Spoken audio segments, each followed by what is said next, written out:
Welcome to NarrativeNook where enchanted stories come to life.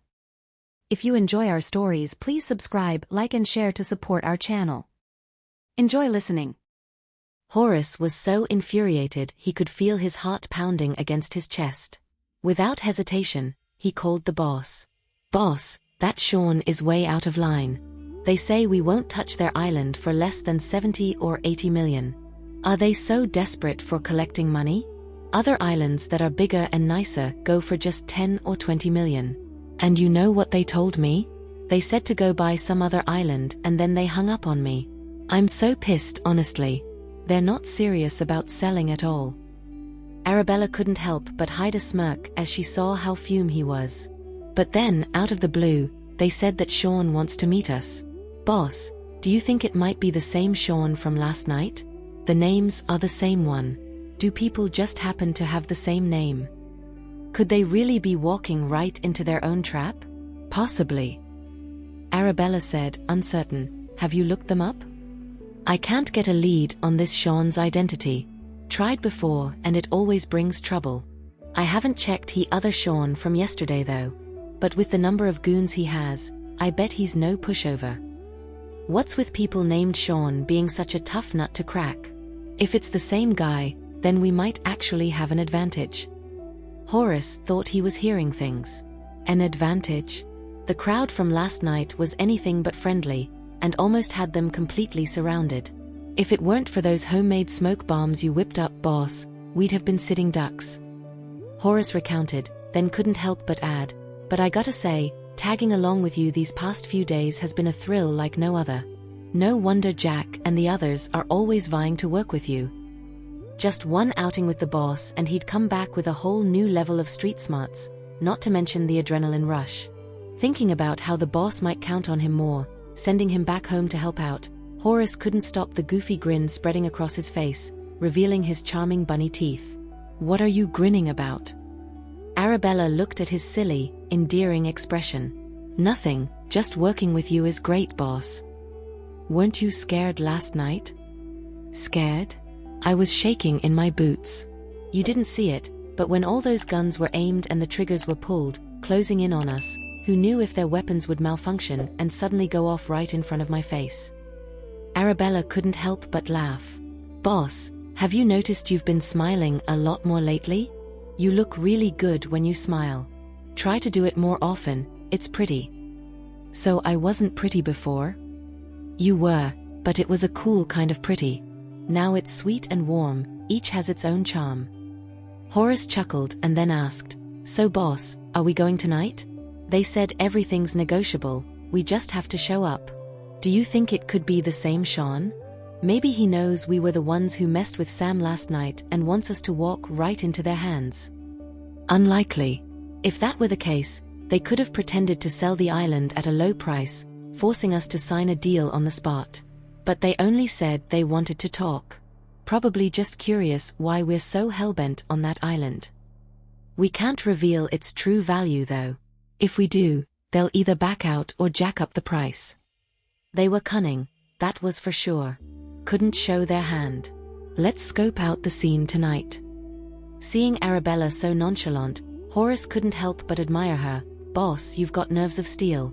How can you be so young and yet so brave, walking into enemy territory time and time again? Your guts are just incredible. You want to take the lead instead?" "I don't have the guts to go alone, but with you leading the way, I can face anything with courage. So my purpose is to beef you up?" "That's called strength in numbers, boss.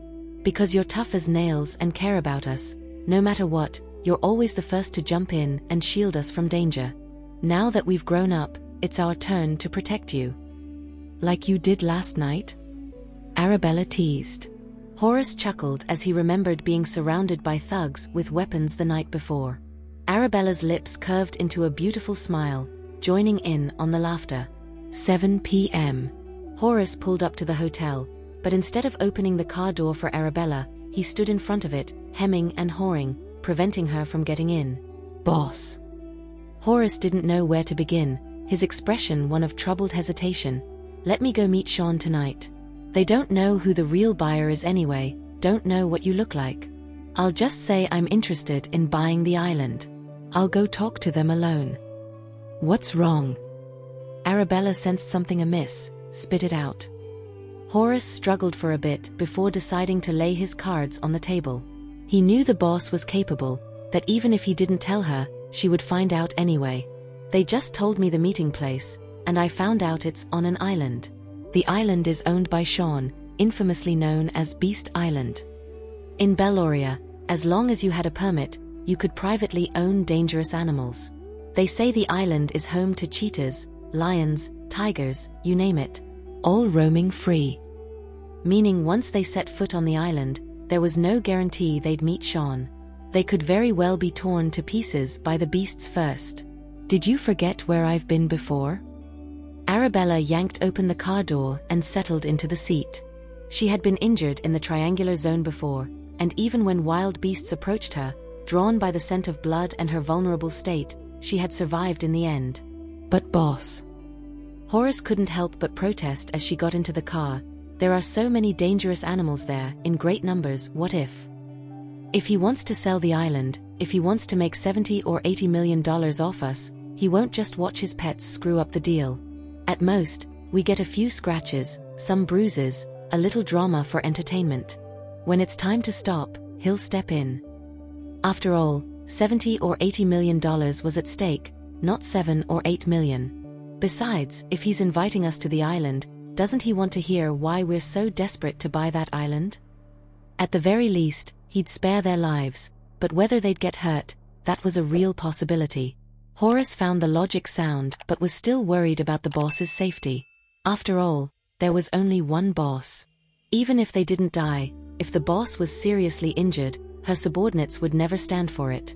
Scared? Arabella teased. Who's scared? If a tiger shows up, I'll let it fill up on me first as long as it doesn't bite you. Horace said, but then couldn't help but add, if things go south, you run and find someplace safe to hide. You're so skinny, a tiger would swallow you in 2 bites. By the time I start running, it would already be in front of me. Then should I pick up a few dozen pounds of meat on the way to throw it off? Arabella found it amusing. Sure enough, once they arrived on the island, a tiger was lying in wait, eyeing them hungrily. Don't run, Arabella cautioned, well aware that predators like Felid had an instinct to pounce on anything that moved quickly. Standing still might be safe, but the moment you bolted, you were pretty much asking to be chased. Horace ground to a halt, his knees wobbly with fear. So boss, what do we do now? Wait around to be tiger chow? Hardly an option. If only they had thought to bring some meat from the market earlier. That might have spared them this terrible dilemma. He spotted a rock on the ground and was about to reach for it when Arabella interjected, "Don't crouch down." In the eyes of a tiger, making yourself smaller only increased its urge to attack. I saw some stones over there. We could throw them at it, Horace explained. Don't provoke it. If that tiger had wanted to eat us, it would have pounced the moment we set foot on this island. It's got plenty of ways to take us down without warning. We're in its territory now, and its appearance is more of a warning than an attack. So what's our move? Stay put for now. Despite his fear, Horace stood still. Follow my lead. We're going to back away slowly. Take the path through the weeds. Horace didn't understand the logic, but he mimicked Arabella, stepping backward, one cautious step at a time, towards the overgrown shrubbery.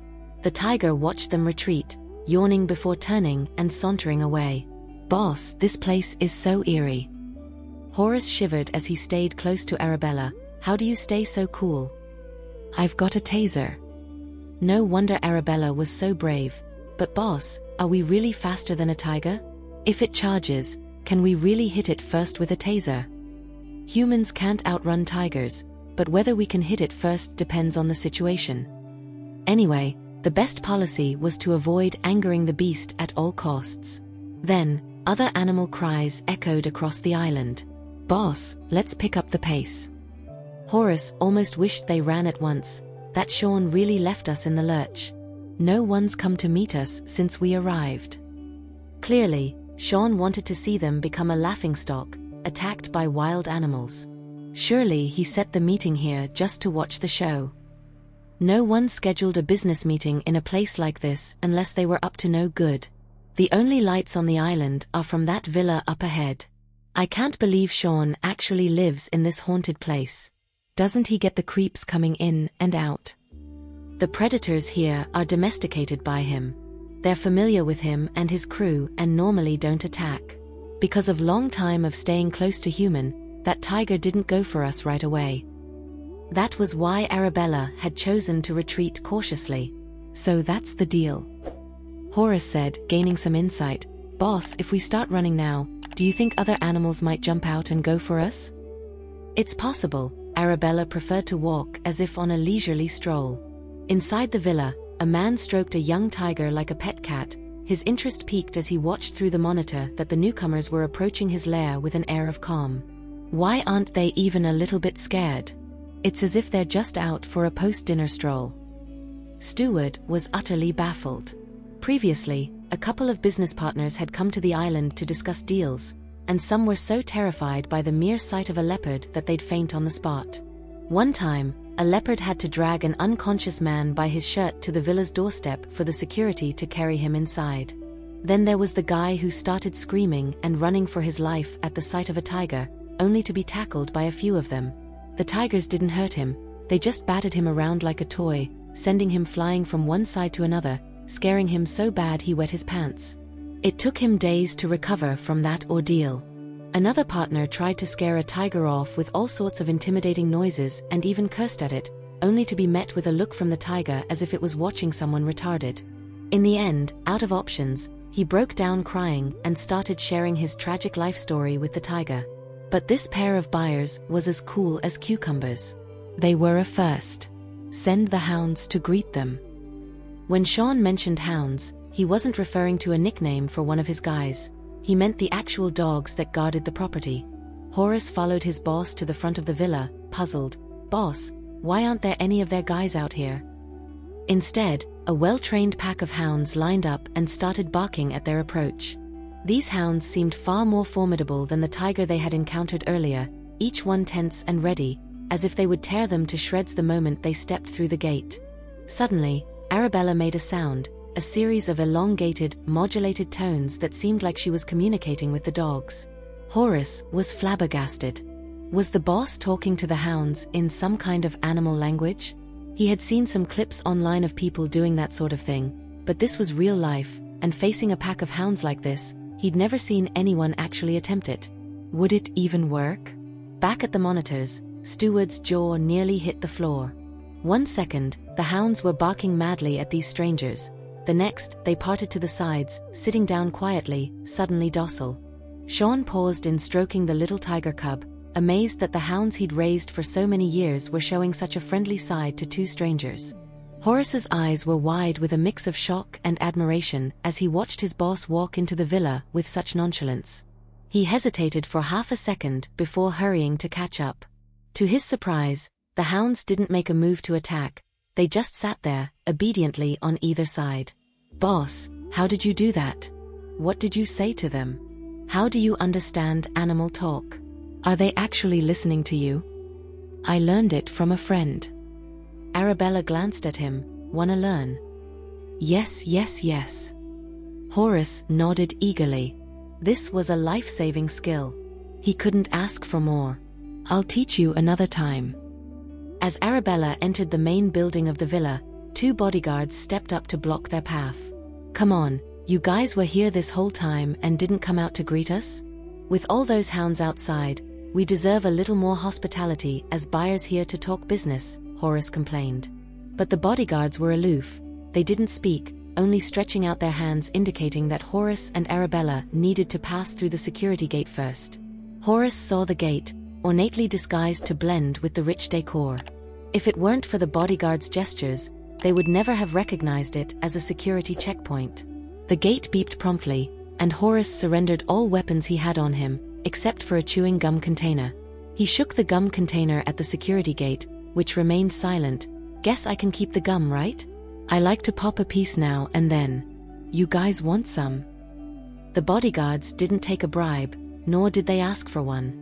Instead, they gestured for Arabella to step forward. Tossing her backpack over for inspection, Arabella watched as her personal items were scrutinized. Her taser was confiscated, and even her acupuncture kit wasn't spared, with the guards deciding to hold onto it for safekeeping. Seriously? Even the needles are considered weapons? Are you guys living under Sean's thumb that much? If someone really wanted to sneak in a weapon, with all the beasts Sean had at his beck and call, they'd likely be mauled before they got 5 feet inside. It seemed overly cautious to confiscate an acupuncture kit. The 2 bodyguards remained stoically silent, their icy demeanor unchanging, as they motioned for the guests to enter. Horace felt speechless but proceeded inside, his jaw dropping at the opulence of the decor. How much money does this Sean guy rake in? It had to be 100, maybe even 1,000 times more than their own boss. To think, this was just his island home. Horace couldn't even fathom how his other residences might look. In the living room, a sight caught Horace off guard. A tiny tiger cub scampered up to him, nearly giving him a heart attack. "Boss, there's another tiger." That's when Arabella caught sight of the man lounging arrogantly in the prime seat. This was Sean? The same Sean who flirted shamelessly, who stood by while his vice-captain harassed the women in their team, who lost a car race to her, and even lost a fistfight to her.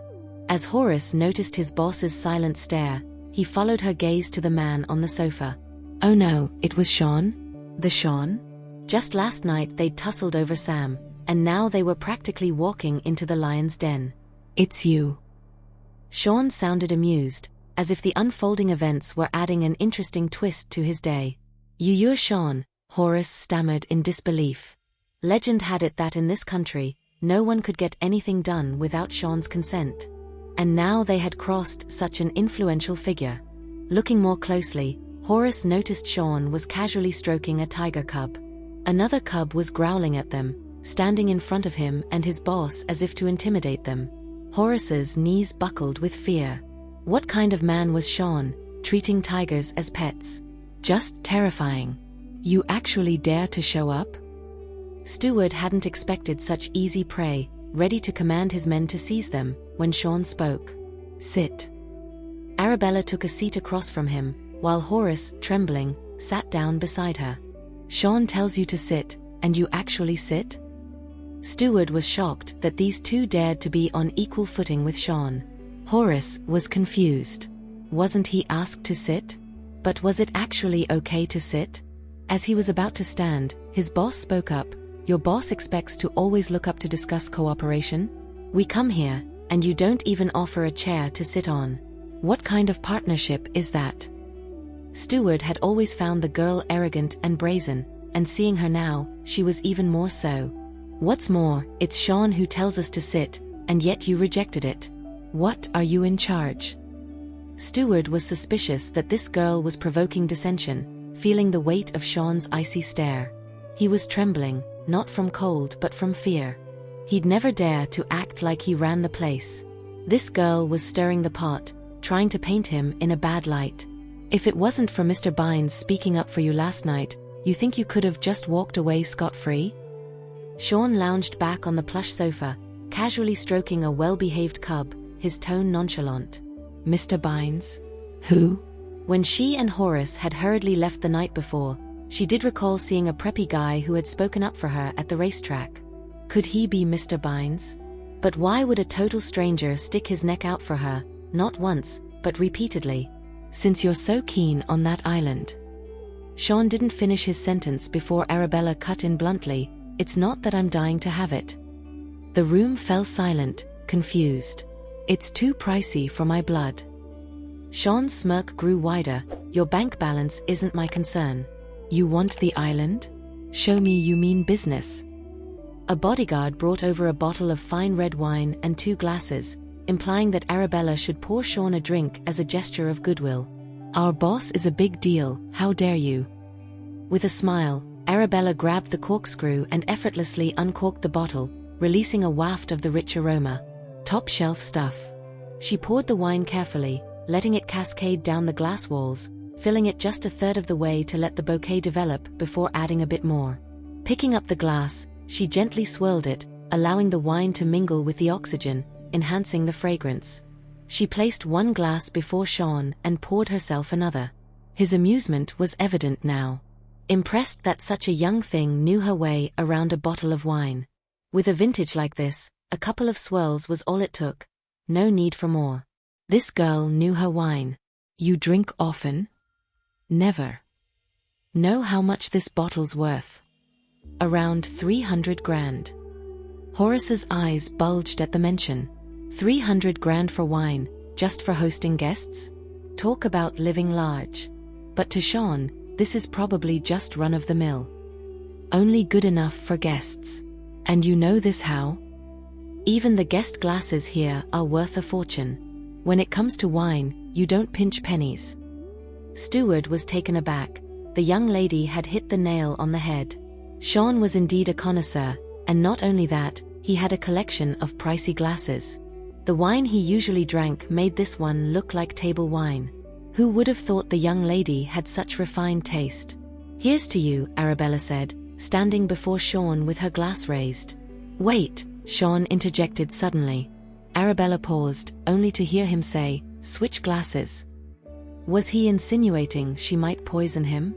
Arabella switched her wine glass with his and downed the contents in one swift gulp. 40 million, my final offer, hoping you'll sell me Elle's Island. To Arabella, Elle's Island was a haven of herbs. To Steward, a wasteland of weeds. To Sean, one of many forgotten islets until now. Sean watched her with an amused smile, the wine untouched in his hand. Give me one good reason why I should sell it to you. His voice was as light as the breeze. You're injured. Last night, I intentionally hit where it hurts. Did you see a doctor for that wound? Did they tell you it's serious, that you need surgery? Sean's gaze landed on her. She had guessed right. Steward was taken aback. Did this girl have medical knowledge? How could she possibly know what the doctor said? Did the doc tell you that it's bad? That if you keep putting it off, you'll get symptoms like excruciating pain, dizziness, shortness of breath, to the point where you can't even walk? Sean's eyes narrowed, and with a cold chuckle he sipped his wine. This is why I must sell to you. It was too flimsy a reason. I can perform the surgery for you. What your doctors won't dare, I will. Who says my doctors won't dare? Sean raised an eyebrow, a mocking glint in his deep-set eyes. If they could, you'd have had it by now. Clearly, they lack the skills, and the risk is too high, Arabella stated bluntly. Even Steward was stunned. Had this girl researched Sean's condition beforehand? But those doctors would never have the nerve to disclose Sean's medical issues. How did she know? And where did she get the courage to offer Sean surgery? Sean, however, seemed unfazed as he asked, aren't you a bit too arrogant, girl, to question the competence of world-renowned doctors? He found her audacity somewhat familiar. She spoke with utter confidence in her medical abilities, as if fully believing in her own expertise. Countless people have begged our boss for surgery and she's declined them all. To offer you this for free, you should consider it a win. Horace blurted out, unable to contain himself. If it weren't for the fact that you've got this island, our boss would care less about whether you die or not. Watch your tone. Steward always thought Horace, like this girl, was too impudent. Did you cough up blood last night? Arabella suddenly asked. Sean's gaze fixed on the young woman before him, shocked that once again she was spot on. Did she really understand medicine?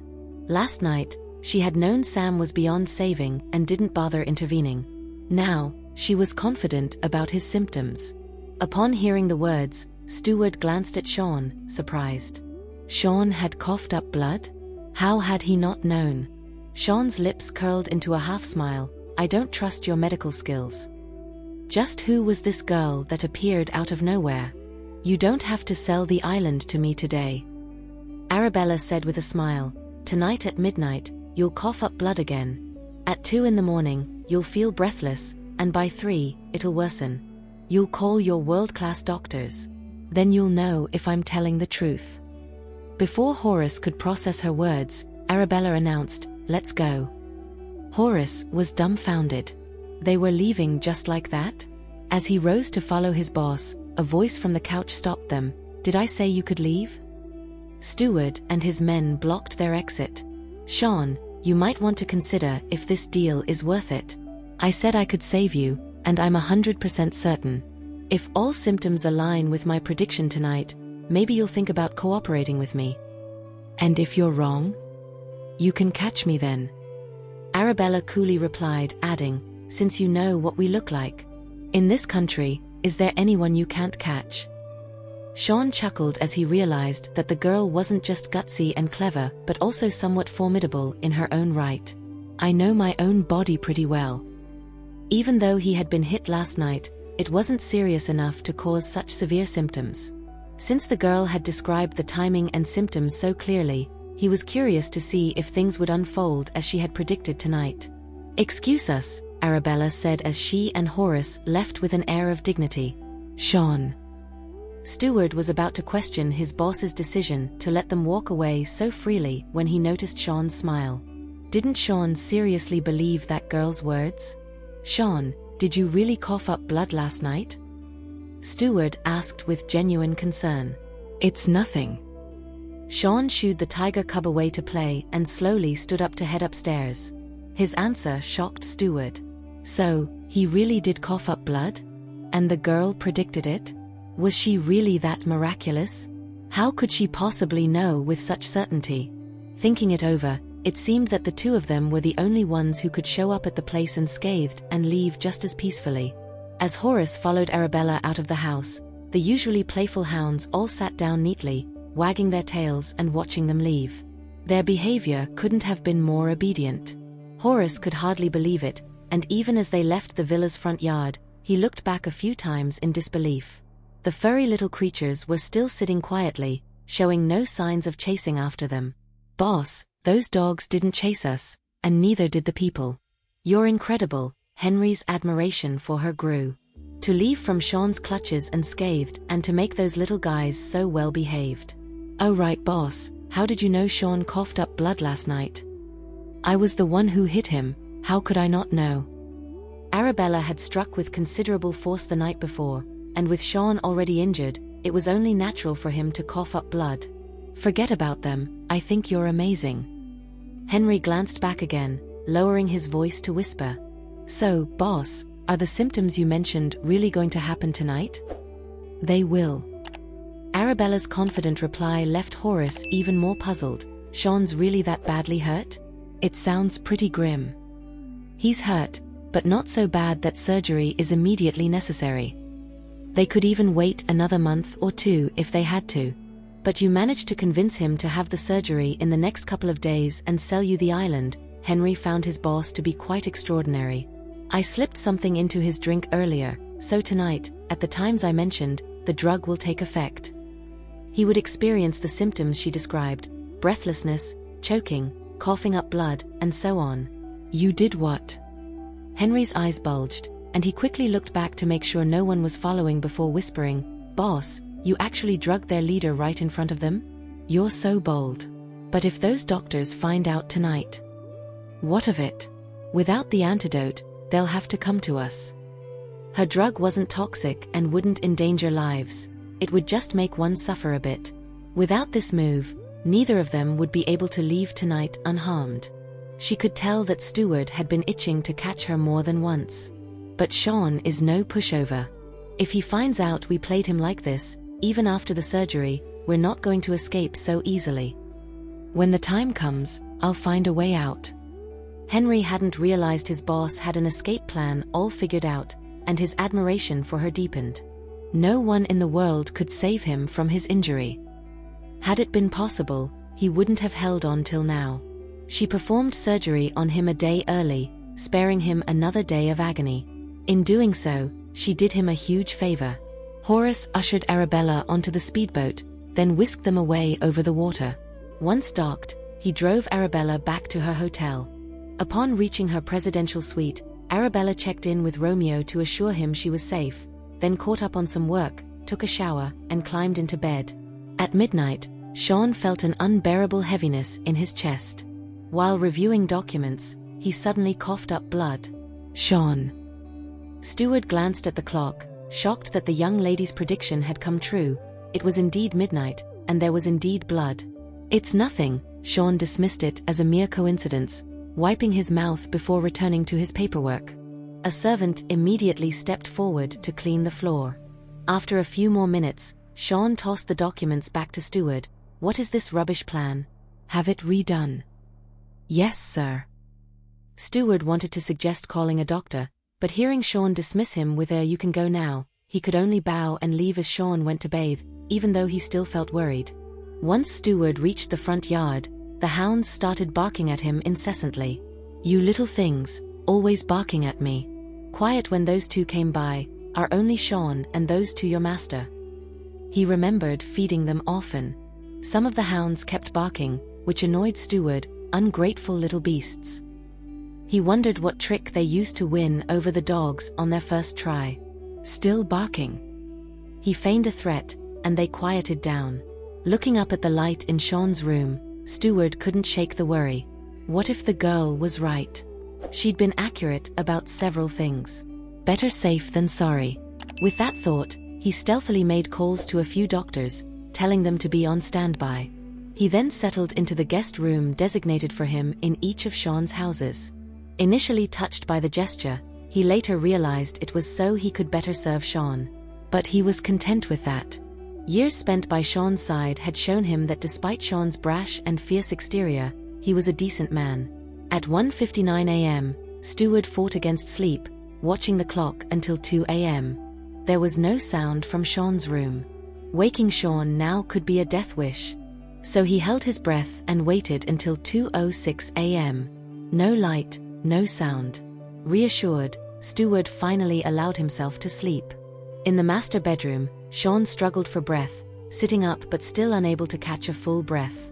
Glancing at his watch, it was indeed 2 a.m. Had the girl's words come true? This time, these symptoms. He pulled some pills from the nightstand, the ones he usually took, swallowed two, and lay back down to rest. But his condition didn't improve. Instead, he began to struggle for breath. It wasn't until he slammed the emergency button that the entire villa's alarm system blared to life. The servants awoke in a panic, the security team charged upstairs, and Steward arrived post-haste with the doctor in tow. The clock read 3 a.m. sharp. Sean. Steward watched anxiously as Sean was administered oxygen and underwent a thorough examination. He had anticipated the worst, insisting the doctor stay at the villa, just in case. If he hadn't, Sean might have suffered even more. Did Sean eat anything unusual tonight? The doctor turned to Steward. He was doing fine yesterday despite the injury. It shouldn't have led to such a severe reaction. Steward cast a glance at Sean, who lay unconscious, eyes shut on the bed, and replied, his diet was normal. He had personally overseen Sean's meals. He knew every ingredient and every portion Sean had consumed that day. There was no way the home-cooked meals could be the culprit. He had a bit of alcohol tonight. Steward remembered the glass of wine Arabella had offered, of which Sean had taken only a sip. That's it, nothing else. We need to run some blood tests. That's how these doctors operated, always quick to draw blood. Steward, accustomed to this, simply nodded, and one of the medics promptly began the blood draw. Soon after, the test results came in, showing Sean's levels to be well above normal. Looks like he's been drugged, the doctor said, studying the results. What did you say? Steward was taken aback. A normal diet wouldn't result in such abnormal levels. It's clear he's been poisoned. Poisoned? Steward's shock was palpable. Who would dare poison Sean? As he lifted his gaze, every servant and guard shook their head in horror, signaling their innocence. Who had the nerve to poison Sean? They wouldn't dare, not for all the money in the world. However, this poison isn't lethal. For now, it seems to only cause discomfort. Steward's mind raced to Arabella, but she had been holding that glass first, and it was Sean who insisted on swapping drinks. She couldn't have possibly poisoned herself. Where did the plan go awry? Sean was sharp. He would have detected any foul play. Sean had a bullet lodged in his heart from a previous incident. Yesterday's hurt on the chest, plus today's abnormality, they'd only worsen his condition. If we don't remove the bullet, he'll continue to suffer, from the pain, the breathlessness, the weakening of his strength. Steward looked at her. How confident are you in the procedure? 50%. She responded with her usual candor. Steward, you should find a top-tier doctor for Sean to end his suffering sooner rather than later. Otherwise, he'll continue to endure this agony. If even you are only 50% sure. Where could he find a better doctor? Months ago, several gangs had banded together to target Sean. He was en route to his villa when his convoy was ambushed. With his entourage's protection, Sean was able to leave first. However, as he saw his men were fighting behind, obviously outnumbered, Sean retraced his way to save his men, ultimately taking a bullet. They later discovered the bullet lodged in Sean's heart. The enemy's homemade, low-quality firearms and ammunition meant the shot was not fatal. The bullet had penetrated Sean's heart but didn't pass through, resting against the inner wall. Ironically, it was the inferior quality of the gun and bullet that had allowed Sean a chance to survive. Listening.